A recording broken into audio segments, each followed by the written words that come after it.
യേശുവിന്റെ ഏറ്റവും പ്രിയമുള്ള കുഞ്ഞെ, സങ്കീർത്തനം 44:8 ഞങ്ങൾ ദൈവത്തിൽ നിരന്തരം അഭിമാനം കൊണ്ടു, അങ്ങയുടെ നാമത്തിന് ഞങ്ങൾ എന്നും നന്ദി പറയും.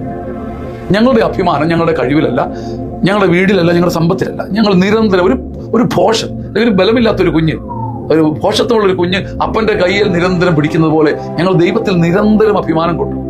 ഏത് പടച്ചിലും ഭാരത്തിലും ദൈവമുണ്ടെന്ന് എന്നോട് പറഞ്ഞ് ഞാൻ എൻ്റെ മനസ്സിനെ ശക്തിപ്പെടുത്തി. എൻ്റെ അഭിമാനമായി ഞാൻ ദൈവത്തെ സൂക്ഷിച്ചു. അതുകൊണ്ട് എന്ത് വേണ്ടി എനിക്ക് എന്നും നന്ദി പറയാൻ ചിലതൊക്കെ ജീവിതത്തിൽ ബാക്കിയുണ്ട്. എന്നും നന്ദി പറയാൻ. സാധാരണ മനുഷ്യർക്ക് കരയാനും കണ്ണീരിനുള്ള കാരണങ്ങൾ തിങ്ങുമ്പോൾ അവർ ജീവിതം മുഴുവൻ സങ്കടമാണ്, ഭാരമാണ് എന്ന് പറയുമ്പോൾ എന്നും ദൈവത്തിൽ അഭിമാനം കൊണ്ടതുകൊണ്ട് എനിക്ക് നന്ദി പറയാൻ എപ്പോഴും ചില സ്വർഗീയ നന്മകൾ ജീവിതത്തിൽ ബാക്കി നിൽക്കുകയാണ്. ഇതാണ് ദൈവത്തിൽ അഭിമാനം കൊള്ളുന്നവന്റെ അത്ഭുതം.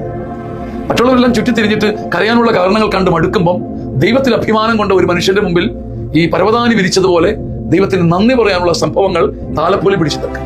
ഇത് നേരിട്ട് കാണാൻ കഴിയുന്ന ഒരു ഭാഗ്യമാണ്.